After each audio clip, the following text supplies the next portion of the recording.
Salut à tous et bienvenue sur le Manet Show. Aujourd'hui, petite vidéo prédiction sur le Hall of Fame 2024. Comme chaque année, on a cette cérémonie, donc le Hall of Fame, qui permet de se rappeler, d'honorer les légendes de la WWE. Et cette année, on n'a toujours pas de nom d'annoncer. Donc on est quand même à 2 mois de l'événement. Et on n'a toujours rien, que ce soit en termes de rumeurs ou même officiel, hein, on n'a rien. Donc je pensais que c'était l'occasion pour moi de vous présenter euh, mes favoris. Vous n'hésitez pas à me dire en commentaire peut-être votre favori ou vos favoris qui pourrait être intronisé cette année. Je pense que ça va vraiment être sympa et je pense également qu'on aura sans doute les mêmes noms en tête. Allez, générique. Acknowledge me! If you smell what the rock is cooking. Iconic! The champ is here! Ooh, On va commencer tout de suite, non pas avec un catcheur ou une catcheuse, mais bien un tag team. Un tag team, oui, vous connaissez Demolition? Composé de Dax et de Smash, cette équipe n'est toujours pas dans le Hall of Fame. 3 fois championne par équipe à la WWF. Des personnages qui sortent du lot avec un maquillage et des matchs incroyables. Cette équipe n'est toujours pas intronisée au Hall of Fame. Je vous rappelle également qu'ils ont eu, durant leur première victoire, donc leur première règne en tant que champion par équipe, ils l'ont en 88, ils ont été champions pendant 478 jours d'affilée. C'est l'un des 4 plus longs règnes de la WWE concernant les tag teams, ce qui est incroyable. Donc, ça sera peut-être l'occasion cette année de les introduire. Le prochain, ce n'est pas un catcheur ou une catcheuse, ni un tag team, mais bien un manager. Je pense que vous voyez de qui je vais parler. Si je vous dis Philadelphie, si je vous dis ECW, vous voyez tous de qui je vais parler. Paul Heyman. Paul Heyman qui est pour moi un des plus grands managers de l'histoire. Bobby Heenan par exemple. Mais pour moi, c'est un des plus grands. Si c'est pas cette année, ce sera peut-être l'année d'après ou encore plus tard.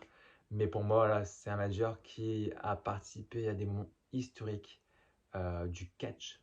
Et non pas que de la WWE, mais bien du catch. Il a managé les plus grands.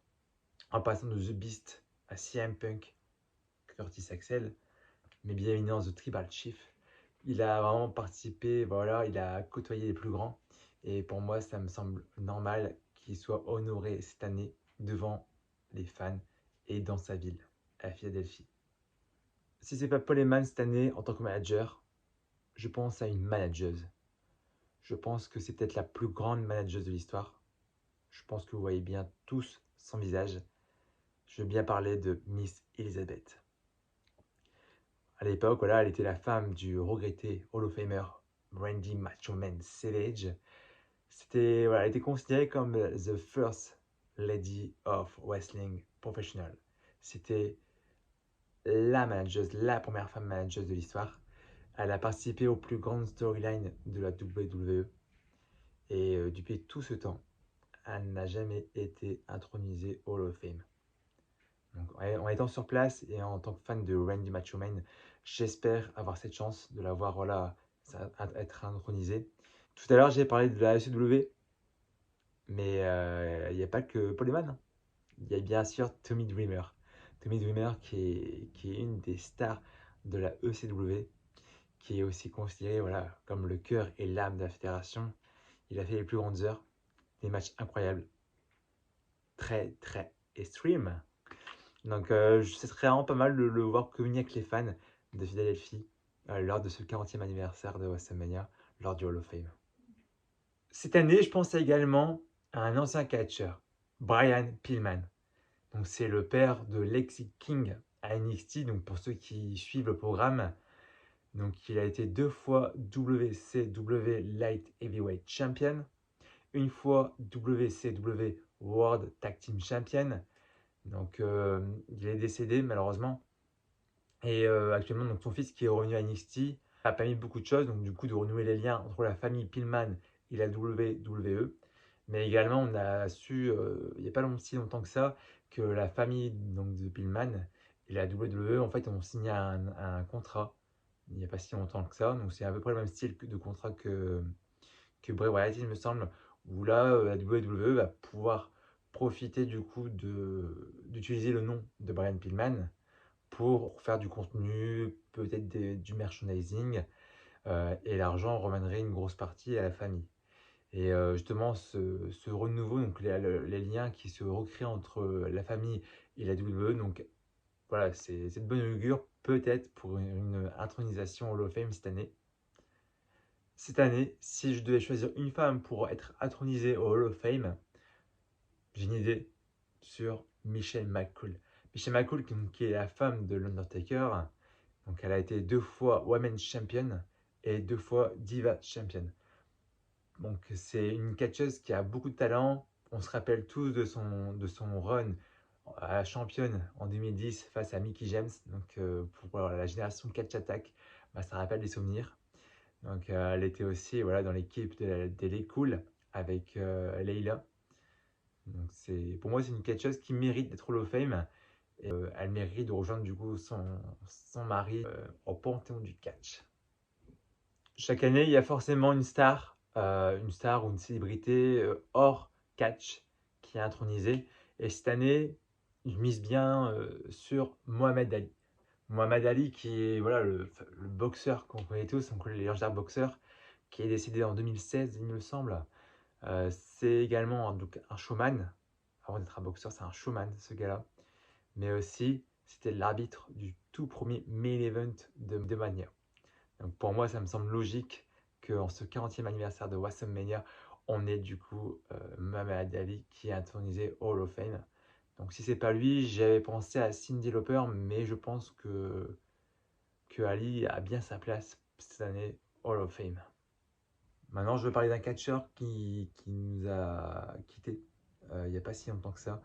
Je pense qu'on l'a encore tous en tête. On a encore tous ce moment en tête où on a appris son décès. C'est bien sûr Bray Wyatt, The Fiend. Donc c'était donc un ancien champion, donc 2 fois champion universal, 1 fois champion WWE et 1 fois champion par équipe du côté de SmackDown, mais également de Raw. Donc c'est un catcheur qui a su se renouveler, c'est un génie créatif. Voilà, il a réussi à constituer sa famille, donc la Wyatt Family, et il est passé sûrement sur ce Fiend jusqu'à une version édulcorée de Bray Wyatt, voilà, un mélange avec son histoire de Oklahoma. Il a su toujours proposer quelque chose de nouveau, de rafraîchissant. Pour moi, je pense que c'est le bon moment de l'introniser, un 40e anniversaire. On l'a tous encore en tête. Voilà, on se rappelle tous de ces bons moments. Il y a pas mal de ses proches, voilà, des proches amis de lui, qui sont encore à la WWE. Et ce serait vraiment très très beau de faire tout ça ensemble cette année, de se remémorer de sa carrière et de l'introniser enfin au Hall of Fame. Donc vous dites-moi en commentaire ce que vous en pensez, s'il était trop tôt à votre avis pour l'introniser ou justement si c'est le bon moment cette année. Et puis on a appris il n'y a pas si longtemps que ça dans les rumeurs que Bo Dallas, son frère, a tourné des vidéos, interviews par rapport à son frère décédé. On ne sait pas si c'est pour du contenu pour le network ou bien peut-être pour le Hall of Fame. Donc il n'y a pas si longtemps, donc il y a peut-être un mois, ça pourrait correspondre justement à une future intronisation de ce dernier. Et la dernière personne que je vois être intronisée cette année au Hall of Fame 2024 n'est nul autre que l'animal, Batista. Batista qui devait être à l'origine intronisé à la classe 2020, mais par rapport au Covid, ils ont tout décalé et il devait être intronisé de nouveau l'année dernière. Et par rapport à un problème de planning, par rapport au tournage de ces films, ils l'ont pas fait à Los Angeles. Donc pourquoi pas cette année. Ce serait vraiment une belle tête d'affiche pour moi pour un 40e anniversaire que Batista, qui est l'une des plus grandes stars du cinéma maintenant grâce à son rôle de Drax, d'un gardien de la galaxie. Donc pourquoi pas cette année voir l'animal, donc qui est un ancien champion en WWE, World Heavyweight Champion, Tag Team Champion. Il a fait vraiment les plus grandes heures de Raw, de SmackDown. Il fait partie de Evolution avec Triple H, Randy Orton, Ric Flair. Donc voilà, donc pour moi, Batista pourrait être la tête d'affiche de cette année avec Bray Wyatt.